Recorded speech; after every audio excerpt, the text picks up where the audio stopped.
Welcome to another episode of the Health Tech Crew podcast. I'm your host, Igor Gorlatov. Today we're in for a treat with Dr. Giri Dandamundi, or as he is better known, Dr. Giri.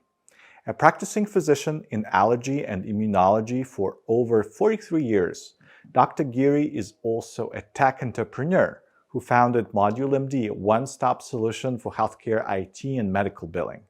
But that's not all.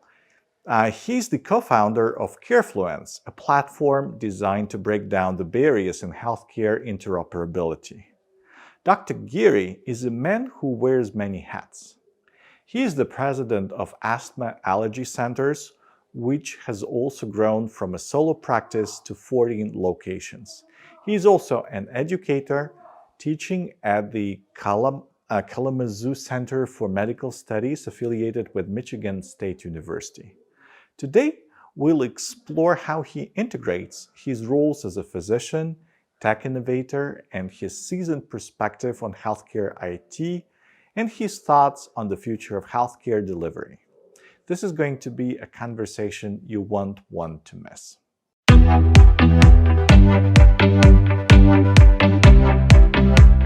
Hello, Dr. Giri. Thank you so much for agreeing to be on our Health Tech Crew podcast today. Thank you, Igor. It's nice to meet you and nice to be on this podcast. So you've worn many hats. You are a practicing physician. You're also a technology entrepreneur. How do you manage to balance and integrate those different roles? Yeah, let me introduce myself. I'm one of the luckiest immigrants. I migrated to this country in 1975.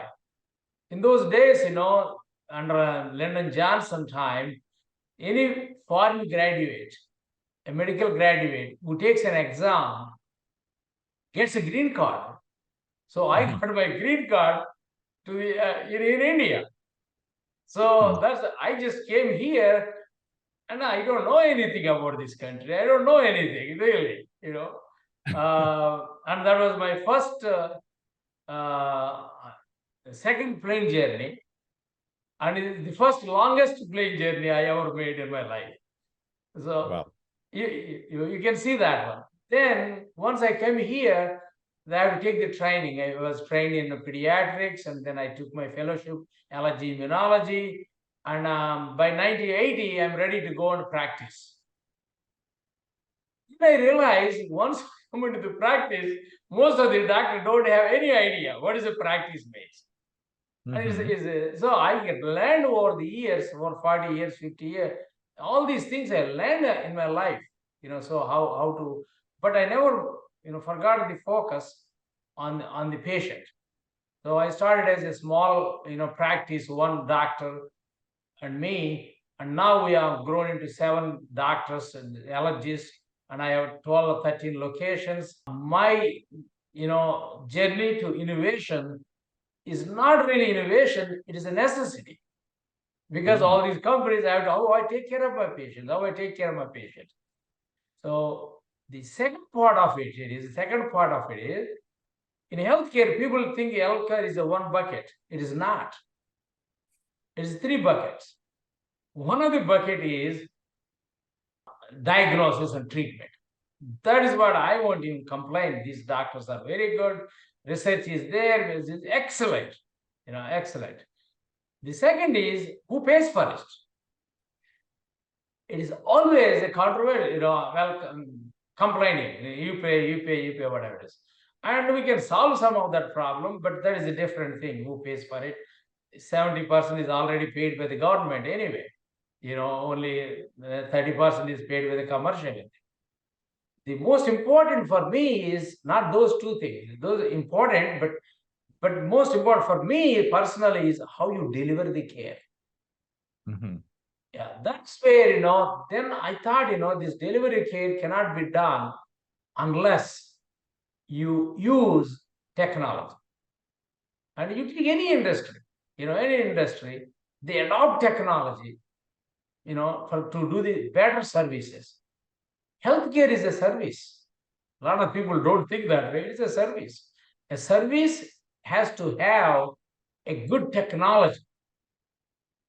So, can I stop you here for a little bit and ask, like you mentioned, your immigrant journey, which is pretty cool, and your journey on the like learning the practice of medicine. But could you perhaps share a story that kind of, or a situation, an experience you had that kind of exposed the value of technology or connected you with technology? How exactly did it happen? Do you remember?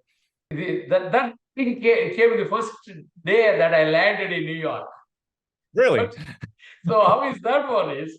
So I landed, my plane was late in London for about 12 hours. I'm supposed to come, like in the evening in the United States, in New York. And I came early morning, 3 o'clock. I'm worried, who's going to get me? This is, this is, so I was walking by from the plane, and then I have, like a memo.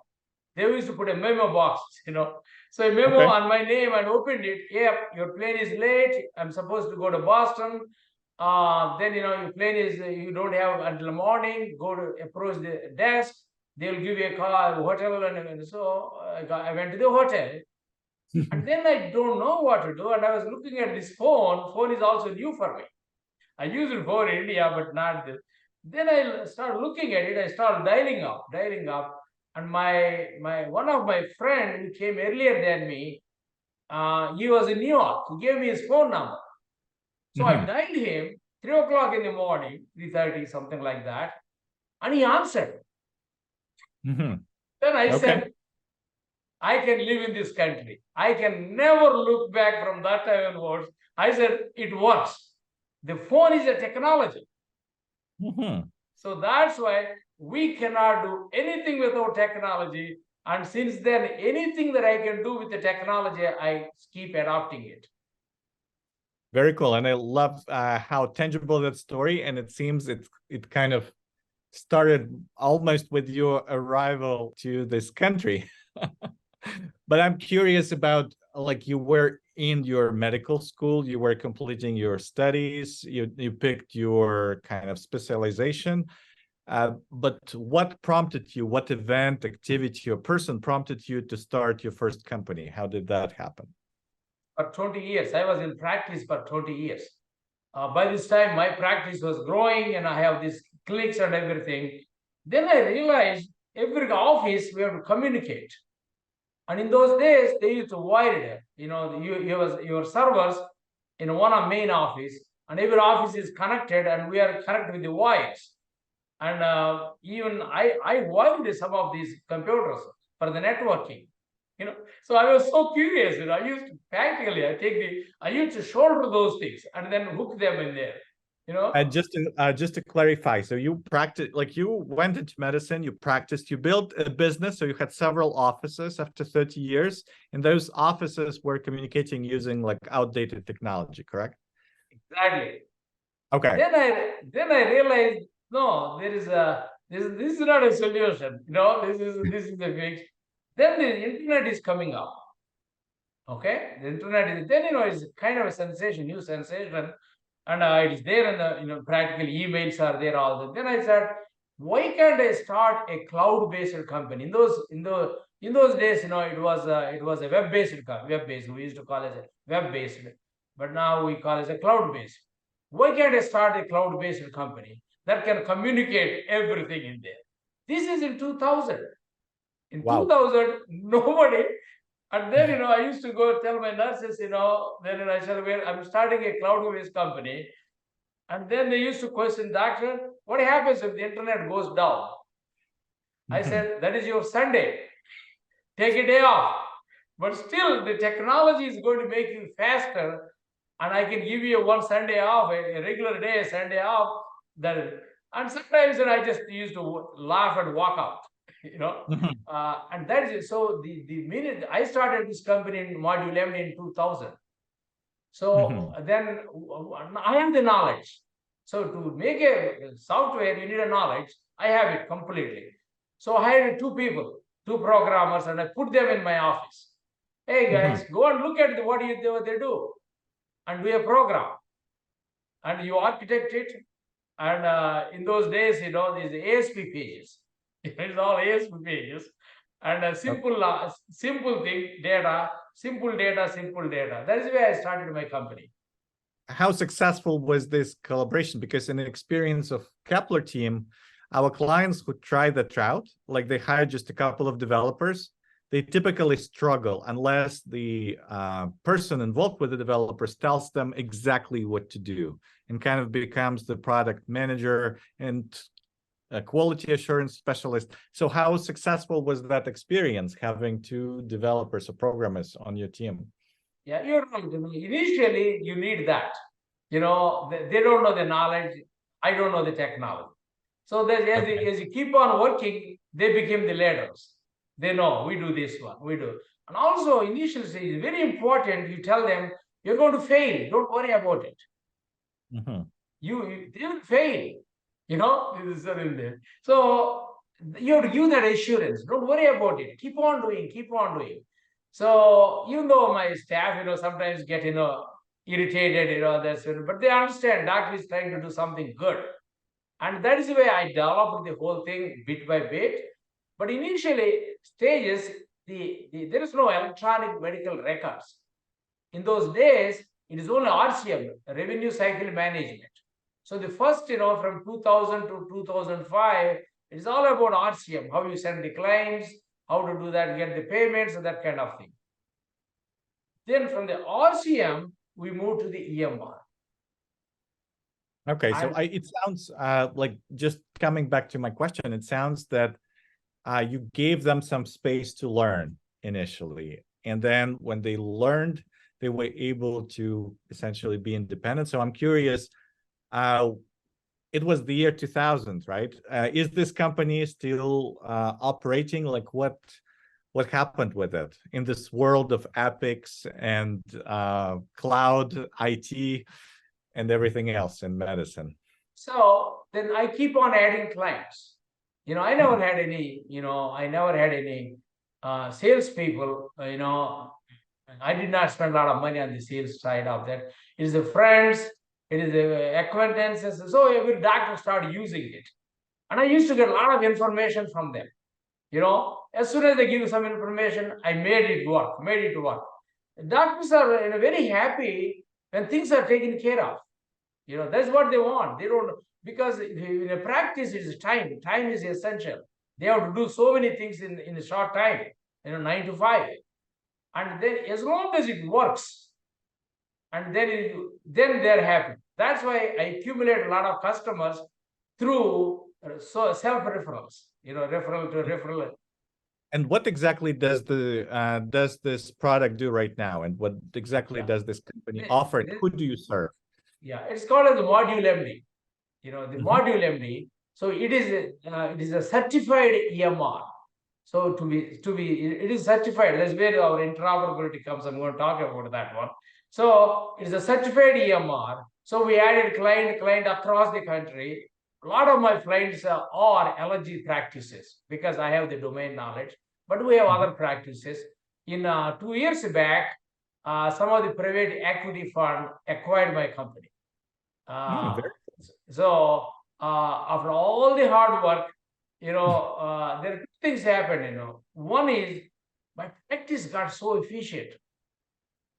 Because of the cloud-based system, the way we designed it, everybody knows what is happening. So if so for example, a lot of the offices, when my nurses come, they log in. I know they came in. So I know how many people are working today in my offices and what office they are, how many patients they have, how many tasks they have. So it has become an operational not only for me and each other. So we all know somebody is lacking there, somebody lacking there. So it has become now you got to use it, they can't live without it. The only problem is when the internet goes down, there's some problem once in a while. It rarely happens. Other than that, So I still own that 15% of that company. I still in the product development. I still have programmers, architects, interface people. That is the team I have now. Oh, very cool. So you kind of you were able not only to get like private equity funding, but you retained like control over the technology a little bit, or at least through managing the technology. So I'm curious about this part because a lot of people we are targeting with this podcast are innovators and innovators in healthcare or doctors. Some of them are doctors, and usually people who innovate are not great with dealing with investors or having negotiations on private equity. Like, how easy or difficult was it to get this deal with the private equity firm? Because actually, if it is 10 years before that, it would have been very difficult. Nobody is investing in healthcare. I used to call a lot of people, hey, invest some money. They used to, what your business you are in? I used to say healthcare, they used to walk away. They used to walk away. Till recently, till 2015, I think. Till 2010, 2015, after that's when people are looking at healthcare. Before that, nobody invested in healthcare, not in a doctor's office setup. They never did that one. So now I get calls every day, 10, 15, this one. So it's multiples of revenue. Yeah. So it was difficult initially, but I was not even thinking of selling it. But then when the time came, somebody gave me an offer, and I'm still involved. That's what my interest is. Is not only my practice got better, now I have a good team for resources that I could not do. And this company hired a lot of, marketing people. Now they have a marketing department, they have project managers and the developers, and they have a support team, they have implementation team. So it has become a big company now. Now I like it because all I have to do is, hey, take that everything in there, put together, and let us develop a product. It is exciting now. Very cool. When I was looking at your LinkedIn profile, I saw another company where you are involved. It's Carefluence, and it seems to be in interoperability space. So could you talk a little bit about that company, how it's connected with Module MD, and how does it fit into your life? Okay. So this is a kind of journey for me, and also for a healthcare industry. It is not, this one, it's kind of journey. So what happened when the RCM, when the implementation of the EMRs came, so most of the data in a servers, and then most of the doctor's office don't want to adopt. They like to paper. I still like my paper. Call me. Yeah, I like my paper. So to make them move to the electronic, you have to do two things. One is you need a certified EMR. The second thing is they give money. And when they give incentive to every physician close to $40,000-$50,000, but you have to do 3-4 things. It's called as a MIPS. You have to take care of the blood pressure, take care of this. Give me 5 elements, 5-10 elements. Use the technology, that is certified product, and you practice. So when this happened over 10 years, then all of a sudden. Could you explain this bit a little bit more? I'm not sure I fully grasped this money part. Could you explain it a little bit deeper? It's called the federal incentive program for physicians to move from paper to the electronic. They gave money every 2. Oh, okay. Now I understand. They were financed. Very cool. Yeah, makes sense. So that's why all of a sudden all the physicians are looking for EMRs, certified EMRs. And then we got this module MD there.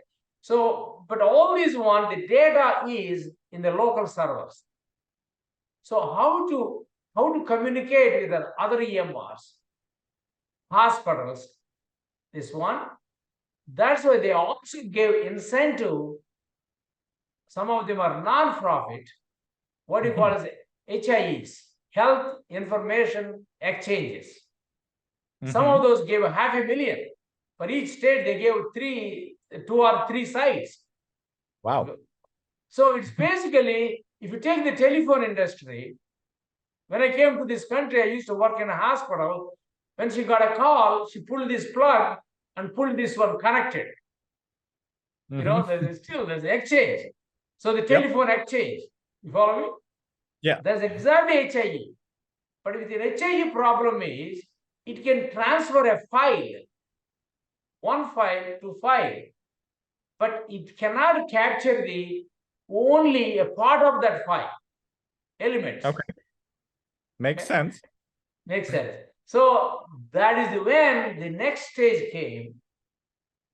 The certified products has to have a standard interoperability. That standard is open API. So it's a file can be shared by anyone. Yep. 5, FHIR, fast health internet resources. But not only that, now the elements, they put a standard. Elements, structure. Structure means how many characters in it. Suppose element is the age. Age you can put like 20 or 0101, something like that. How many elements in the structure? And now you take that one into a format, a CCD or a file resources, and then how you transfer that. And that is exactly the care fluence. So during that certification, we have to do the certification to do all this process to the module MD.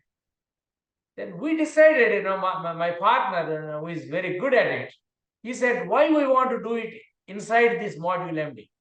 Let us do it outside it. And we can sell that one to other EMRs. Very cool. And in terms of timing, did you establish the second company after you sold Module MD or before? It's before. So the care fluence started about, I think 2015 or something like that. Yeah. Oh, very good. So when you sold one company, you kept the other, correct? Yes. Yeah, we are running both companies actually. It's the same team, same this one, but we separated for practical purposes, for valuations. We separated the company, and that module we used it for Module MD. Actually, Module MD uses care fluence platform for licensing. Oh. Very neat collaboration, and I'm impressed with how business savvy you and your partner are in terms of setting it up as separate companies and kind of capturing different parts of the market. And I wanted to talk a little bit, like at a high level, about the interoperability space that you are seeing. So you've seen the evolution from the year 2000. So could you talk a little bit where we are now as a country in the United States? What is the status? How much improvement have you seen? Where are we going? There are a lot of legislation being adopted right now in that space. And what are your thoughts on this? And what are the opportunities that you are seeing that entrepreneurs could potentially capture that are being created right now in this interoperability space? Got it. So, as I was telling you this, now first thing that happened, 90% of the data is electronic now, after 20 years. At least that's the first thing. It has to be electronic. Paper doesn't do anything. You follow me? So it took a long time. That is achieved. Okay. Then the second thing is achieved. Still, this data is in a file formats. Yeah, files. Yeah, it is a file. So now, with the 2022, it's called as a 2022 Cures Act, and that is the latest. So what they did was, no, every EMR or the care fluence has to have these elements specified, structure specified, and then so almost all the certified 2022 certified EMRs have this capability. But there are small EMRs that don't have that. And this is where the care fluence, we are selling them, hey, you need not go out of business. You take a license from us and take you can survive. You can do whatever you want. We'll keep you alive and make you money. But give me a part of the money. As a licensing, it's a licensing. We license. So in a small EMR, because competition is important in the EMR, you don't want the big giants like Epic, Cerner taking care of all the work. A lot of the doctors are going out of business because of the same reason. We don't have a small companies that are flourishing and which are less expensive than big ones like Epic and all those things. So we make those carefully make those small EMRs live can be in the practice because they meet the same criteria. Now once this where it stands right now, this is all done. Every Epic has it, everybody has it. The second step is how you share it. So that is not happening. The sharing is there, but practically for a user, it is not yet there. Why? So like there are one way. Most of these interoperability platforms, they do one way. Hey, take it. I'll give you. You take it what you want. Carefluence has two ways. Yes, because we have two-way systems. So our technology is the latest actually compared to any other technology. I don't know the technology. I keep questioning my developers. What is the difference between this? There are a lot of companies out there. And what they sell is we have a niche company, that niche technology, niche market, we can plug and play. And when you say it's a two-way, what kind of information? Like traditionally, you can just get information. So two-way, it means like you can send information and get. Could you talk a little bit why this two-way exchange is important? What value does it create? It has to be seamless. Okay, I have a patient and I use module MD. Okay, so then they did a lab test. Lab is integrated, of course, some of the labs comes automatically, but there is a doctor in Epic, for example. He did some test, I don't have the access. So simply I should go and push a button, a tab, then we have to map that together. The mapping is not happening yet. So module MD has to map Epic of this term, Epic or that one, Cerner.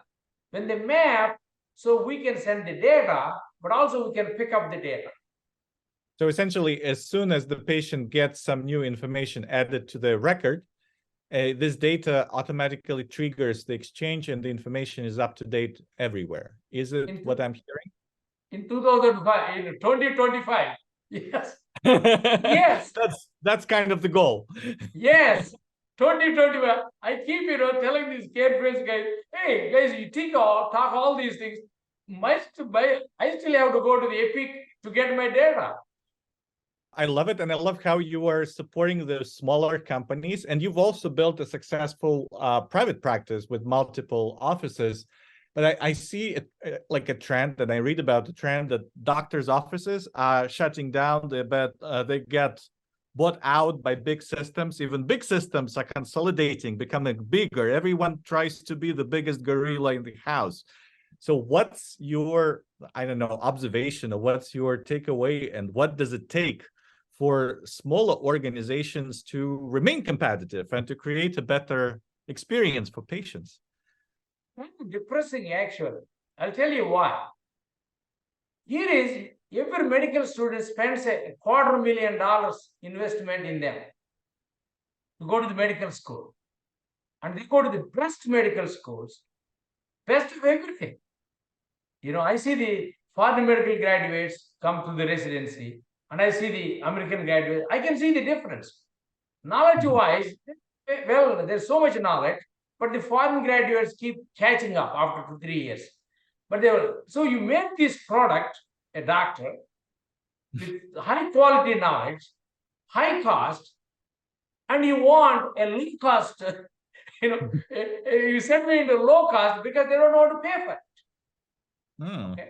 The single most, and my observation, I don't know whether anybody observed this one, is the single important factor for the practices going down, and also disparity in the healthcare, is because of the payment system. Why? I'll tell you why. So you go to the McDonald's and you order cheeseburger. So I buy a cheeseburger, same. Somebody who is rich, like a Bill Gates goes, he gets the same price. A poor neighborhood, same price. But when I see a patient, with a Medicaid patient, they pay me 30% of the commercial. And, Medicare pays, they say they have to pay $100, they pay only 80. It's called as RUVs, relative unit value. They have a value. They created that value, but they don't pay the value. They pay 80% of that. The other government service, Medicaid pays 30% of that. Mhm. How can I survive? If McDonald's has to subsidize the hamburger in the poor neighborhood, they won't have a McDonald's. And because we cannot put offices in the neighborhoods, poor neighborhoods, because we don't make money, and that's why they don't have any access to the medical care. When you don't have healthcare is a local. People think I can monitor all these healthcare on the internet. No, healthcare is a local. You know the local physicians is a patient-doctor relationship with a team concept. So that's why I think it is bad news, and most of the doctors are running out of the practice. They can't afford this big money for the electronic medical records. The payment systems went down, and they cannot pay their employees. They can't pay their rent. They can't pay the utilities, and finally they are giving up. I wanted to continue on that thread, but at the beginning, you mentioned the difference between like immigrant doctors and local doctors, so that local doctors and education that is provided here is fantastic, and doctors learn a lot. Could you elaborate a little bit where you were going with that example? So I came from the foreign medical college, and somebody else comes from here. So the knowledge for a student here is much better than in the foreign. But during the residency, when you're training here, they catch up. Oh, okay. That makes once that you're makes a lot once you're out of the training, they're safe. Okay. Then coming back to this unfair compensation example and like cost, essentially, we're starting to talk about costs of healthcare. And what I'm hearing you say is that this payment mechanisms that are built in healthcare, they are biased against smaller players, because unless you are Bill Gates, you have to like pay a lot, and if you're rich and powerful, you get away with a lot different price. So it's not see the payments come from Medicare is a CMS, federal government. Medicaid is a state government, and Blue Cross Blue Shield is commercial. Aetna is commercial. So for an office call, one pays $100, the other pays $80, and the other pays $30, for example. Renting my office, it cost me $60. So how can I make money? So they basically they're asking the doctors and also the hospitals to subsidize healthcare. okay. And it got worse from Obamacare. Obamacare is nice. They gave an access, but it hurts the physicians because they pay only 30% of the Medicare price. Okay. Do you have some thoughts what could be accomplished? And for example, in the case of your business, you were able to build a number of practices, and those practices, like, they are still privately owned. They're not part of the bigger system. So what allows you to stay in business? That's exactly that. We are most efficient office. I can tell you that. Yes, because we were, when I started my module MD, I used to have a small booth, in the conventions. Conventions. I don't have money. So GE is the big healthcare EMR at that time, not Epic. GE, General Electric. So these guys have a big booth. You know how the conference happens, big booth and all. So he came in. One of the guy came in there with 3-4 people next to him. And here me and my two nurses and my manager, we are sitting down in a small booth. And he comes and says, how can you survive? How can you compete with GE? And he is asking all the things, to my nurses. He's telling all kind of. I got up. I was really not happy with it. So then, then I just stepped in. I listened. Then I told him only two things. Can I tell you two things? He said, your GE is an elephant. Mhm. It moves slowly. It needs a lot of food to eat. Okay? Whereas module MD is like a horse. It runs fast. It doesn't need a lot of money. That is called as efficiency. So no EMR talks about efficiency. Most of the doctors say, do you have that? Do you have this? Do you have this? 90% of the EMR has junk. No doctor uses that. But the doctors want too many things in there. It is like a buffet meal, you take only two food. So then I told that guy is, I told him, combined GE doesn't have as much knowledge, actually practice knowledge, as module MD has. Mm-hmm. Okay, then he got bad and then walked away. And what happened to GE EMR? It got lost. They sold it. It is non-existent. A lot of people are using it here and there. It went out of business. See? So that's why this electronic, this small, the efficiency is the key for healthcare. I love it. And that you give very specific examples and you are kind of living those examples. So given those constraints and the demands essentially from the government for providers and hospitals in particular, but also like doctors' practices to finance healthcare, how do you feel this efficiency can come about? And will it be the technology that will be at the core of healthcare delivery, or is there like a different solution that might become the backbone? It is the technology. It is the technology.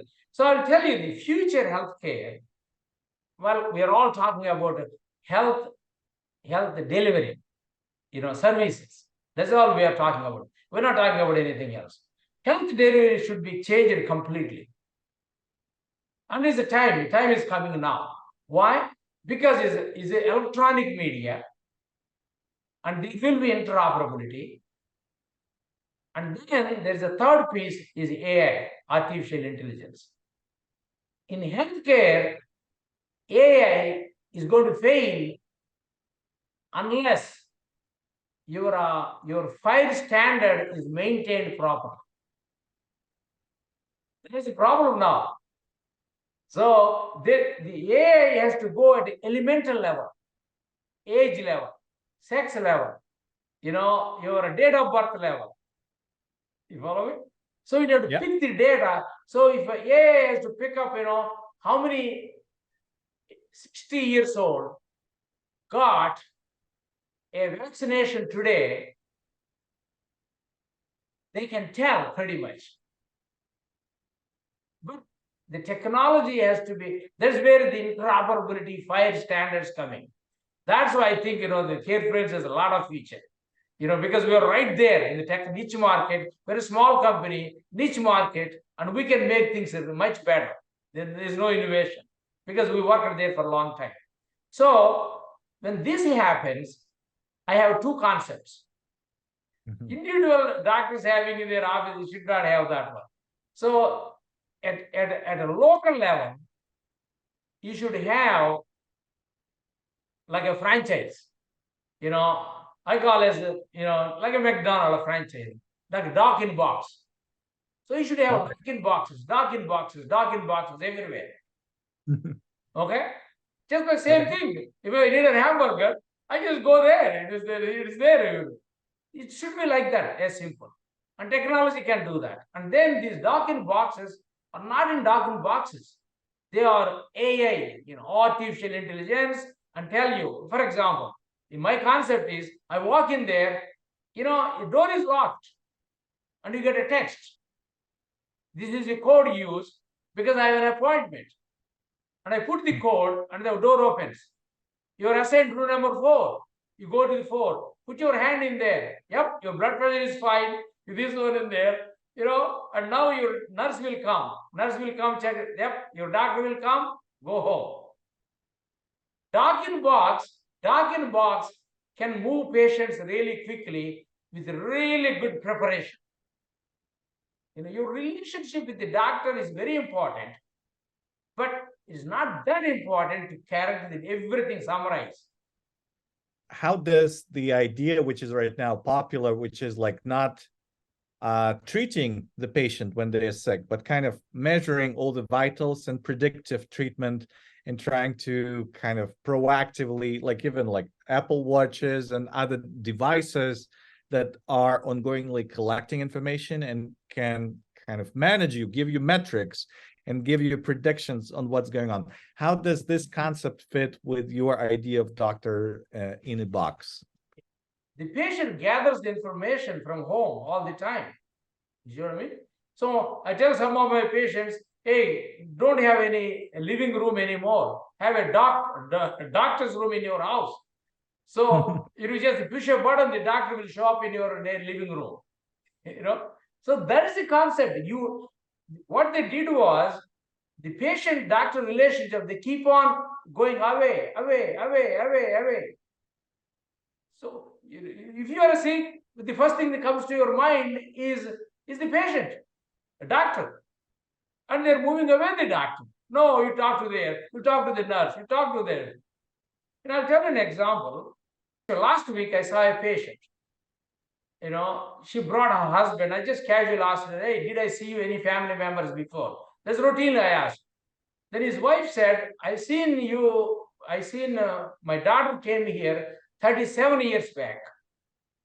And I said, I called you and I said, my daughter is not moving. Okay? She's not moving. She has asthma. I treated the asthma. And then I told her, put the, this is what she was telling me, that put her phone. This is what I use the technology. I put the phone on the chest. Coming back to the original phone. This is your door opener technology, the phone. I always do that. And then when breathing, I didn't hear any sound, fine. Then I put on the heart. I hear heart. Then I said, I think she's sleeping soundly. Because she never did that one because of the asthma for a long time. And that's what she was telling me. You said she's just sleeping now. Maybe. She remembers now 37 years, and I prevented a hospitalization. I prevented a ambulance, and I helped the mother. And she remembers me because when her husband needs me, she came to me. So that is marketing. I love that example. Yes. And that is where I want to bring that technology with all these gadgets to the patient. But the patient has to be serviced in a doc box locally. And then on the top level, I call as a mediport, like airport. I like airports. So you have a mediport, then there is a doc box and the patient. And I didn't pay for EMR. I pay for patient 1 cent. I use doc box. I use mediport. So it's a service, a SaaS model, basically. In your technology is SaaS model. Is that right? Very cool. So when should we expect this? 2026? No, I don't have money. I have to build this platform. These are ideas. But all the tools are there. Once that comes, the health delivery cost goes down 20%. Very cool. I love this, and hopefully, I'm sure we'll see them. This kind of pressure that the costs of putting on healthcare will force people to innovate for sure. And I love the visual aspect of how you described everything. But I wanted to come back to you and your journey. It's been 43 years. of practicing medicine and being involved as an entrepreneur and continuing to come up with those ideas, what advice would you give to your younger self just starting out? And what advice would you give to other people who are just coming to healthcare either as practicing physicians on the delivery side or entrepreneurs who want to be part of the solution? I think what I went through, just don't forget the patient. I always think about my patients. They're getting closer. I give my text to phone number to them. They text me, then I call. Even in the Gulf Coast, hey, I'll call you, and I'll put a note in there. They were never away from me. And actually the technology is making closer and closer. The physicians are afraid of that. They should not. You have the knowledge. You can take care of them just like that. And that brings the patient back, and you enjoy the life. And then the patient tells you, doctor called me even in the middle of a golf game. You follow me? So that's my advice. You became a doctor for some reason. The reason is to take care of the patient. If you do that properly, you feel good, and your knowledge increases. Along with it, you get the money. Money is a secondary. Money will come. I can tell you that. I'm a very successful, not only a physician, but also as a monetary wise, I'm very successful. Okay? And I love it. That's what. And then keep an open mind. Always change. You need a change. This is the three advice. Love your patients, take care of them, keep an open mind. You will be rich. And let me back this up a little bit, because I think the challenge for many physicians and nurse practitioners is the burnout. And kind of, if you work for a big hospital system or like a big corporate employer, you have 15 minutes with this patient and all this paperwork. To someone in that situation, how do you manage it? How do you open your mind to opportunities? And what should that person do? Because the management is sometimes they look at money, they could have all those things. So if I'm the manager of any company, I always look at, yes, I don't have any problem asking them to see so many patients, but do they have resources to do that? Yeah. So real time, you don't need that much time to see a patient, really. All this junk you do, which is practical. So I don't even do any of that notes. I go home and do it is the later at home. But I always look at like this. My patients love me. I just go, as if I have all the time to listen to you. Mm-hmm. That itself, So if I build it's like a soap opera. Soap opera tells you what is going to happen this time, last time, next time. If as soon as the patient walks in, it tells the doctor, nurse, this is what happened, you bring the data, then done. I can see more patients. So for those people, they are getting burnout because they don't love what they do. Yeah, there is a problem. They are all worried about this, worried about that. Yes, they're all part of the life. Change. That's why I was telling you, change. Change. But the satisfaction comes when the patient tells you, you did a good job. You saved my life. You called me middle of the night. And those are all gone now. The relationships are gone. So an organization should give 500 patients to a physician or 200 patients to nurse practitioners. You manage them. I will never get you another patient. That's the way they have to change the way. So you came in today, I take 45 minutes, say for example, as a new patient. Next time it doesn't take that way, 20 minutes. Next time it's only 5 minutes. Doc, I'm doing fine. How is your golf game? It's after. I love your optimism. And I understand what you are saying. I think the challenge usually it's when you lack something, when you lack time, when you lack money, it kind of limits your mental space, your bandwidth. And unless you open your mind, you focus on the thing you lack. But once you open up, there are always opportunities and enjoyment from what you do. I think that's a fair point. And it's practical. I do, for example, my practice accepts everybody, Medicaid, and some doctors they say, why? I said, just see them and send them. Okay. Otherwise, you are thinking, is a Medicaid patient, is a Medicare patient, is they how much they pay. As a physician, you should not think, just get it done, move. Love it. So what, on this optimistic note, what excites you about the future? Like short-term future and let's say not long-term, but medium-term future. It is the other part of the medicine that is actually makes me so excited and very future. It is these new inventions in the treatments. Those are all biologicals. Biologicals are cell products. They are grown on cell lines. So instead of suppressing the disease, instead of so you can actually block the cytokines and monoclonal antibodies, and they can prolong the life. So that's why my patients, when they come as kids, hey, when you have your kids, they live 120 years. Yes, it's going to happen. That makes me really excited. In spite of all this, people are living longer. Living longer. So they always complain all these things. It's there. The cost is a complaint. But ultimately, people are healthy. They're exercising more now compared to a long time ago. They are less smoking cigarettes, tobacco. But the other way, they went to the marijuana. That's not good. You follow me? So people are living longer.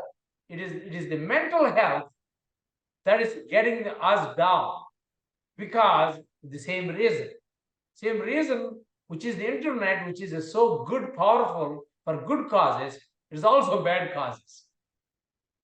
And they have to choose the way they want to live. If they choose a life that they want to live in a more productive way, this country is the greatest country, and I love the future for this country, for anyone. Very cool. Thank you so much for your time, Dr. Giri, and for sharing your optimism with us today. Thank you again. Thank you very much. And that brings us to the end of another enlightening episode of the Health Tech Crew podcast. A massive thank you to Dr. Giri for sharing his decades worth of experience and wisdom from the intricacies of patient care to the cutting edge of healthcare technology. Dr. Giri, your journey and insights are an inspiration to us all. To our dedicated listeners, thank you for tuning in. Your questions, your curiosity, and your passion for healthcare innovation make this podcast what it is. I can't sign off without giving a huge shout out to Kepler team. If you're in the health tech game and you need seamless EHR integrations, Kepler is the team you want in your corner. They are the tech virtuosos who make episodes like this one possible. So until we meet again in the next episode, keep questioning, keep innovating, and let's continue to transform healthcare for the better. See you next time.